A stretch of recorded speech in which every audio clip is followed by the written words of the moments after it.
So, the Zephyrus G16.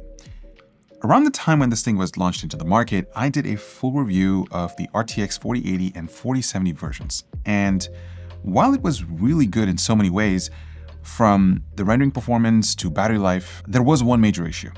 Its gaming performance was really inconsistent. Well, months have passed since that first review, and with the year drawing to a close, I thought that now would be a good time to dive back into the G16 and see if anything has changed. And spoiler alert, it has. In a big way. You can actually see that here from the chart we put into that original review. From one benchmark run to another, we were seeing a delta of about 80 frames per second from one run to the next in Doom. And that carried over into a bunch of other games, where variances could be up to 50%. We were even called out by some fellow creators saying that they couldn't replicate our results or our numbers were flat out wrong. And look, no hard feelings, because their defense of the Zephyrus G16 sort of made sense. And like I said in the original review, this laptop has always been one of my favorites. It feels like a love letter from the ROG team to the fans of thin and light gaming laptops. And in many tests, and maybe for folks who use different testing methodologies than ours, it was stellar. Yet, our benchmarks turned up these problems, and those problems would definitely affect the overall gaming experience for buyers, so we needed to report it. But anyways, let's rewind here for a little bit, okay? Because before that video was published, what we knew for a fact were 4 key things. The first thing is that our results were repeatable across 2 different samples that we had. We had an RTX 4080 SKU and an RTX 4070 SKU. Number 2, this wasn't a GPU problem. It was just how the CPU power was being managed in certain gaming scenarios. You can actually see that if I bring up this chart over here. Once again, the amount of power being fed into the processor was all over the place. Number 3, it affected most but not all the games that we tested. Some were completely fine. And finally, this one's an important one, guys. We were working closely with ASUS to diagnose the problem for weeks before we published that review. We did our due diligence and gave them the right to respond.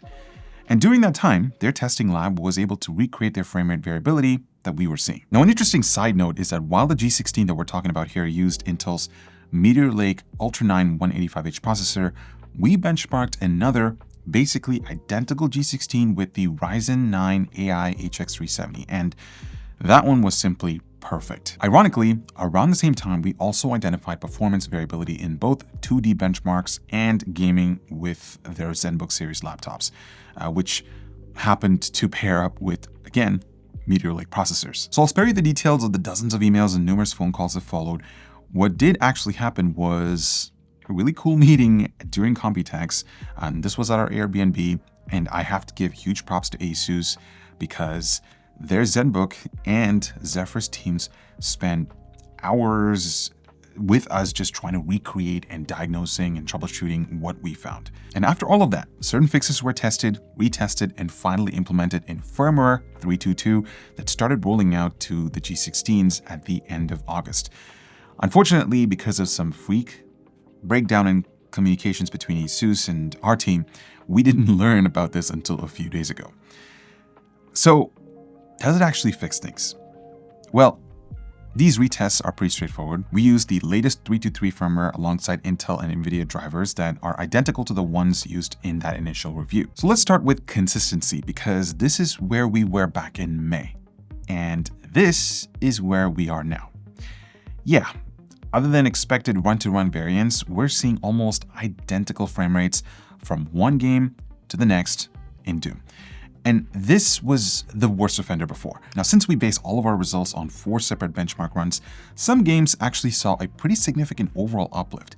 Not just Doom. These are the ones that are most likely to be affected by CPU performance, where less input power would reduce frequencies and therefore lead to a pretty significant processor bottleneck. In a lot of cases, the biggest increases were in the 1% lows, which really tended to help with overall fluidity. Meanwhile, there were a few other titles that didn't see any difference whatsoever, or the average frame rate boost was borderline meaningless. Then again, there were still a few situations where those 1% lows did see a small but still noteworthy bump. But I think the most important takeaway here is that the new Zephyrus G16's firmware revisions don't reduce performance in any way. What ASUS seems to have done here is even out CPU power delivery across every gaming situation, and that has a net positive effect. So to sum this all up, this is how a good feedback loop works, guys. We identified a potential problem. It was communicated to ASUS, giving them a right to respond before we posted a video. They validated our concerns while at the same time started working on potential solutions.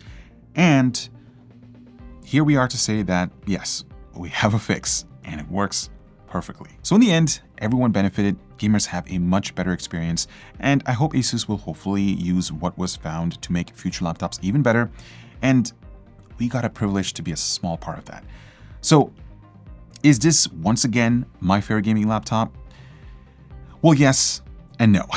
While the laptop itself is incredible in so many ways, I'd still recommend you try to avoid the version with Intel CPUs and instead look towards the ones with the new Strix Point Ryzen 9 AI series processors. Then again, now that my one major gripe has been resolved, even the Ultra 9 185H model would be a good option if you can find it for a low enough price. On that note, thanks so much for watching, and I'll talk to you guys in the next one. And don't forget to spend responsibly.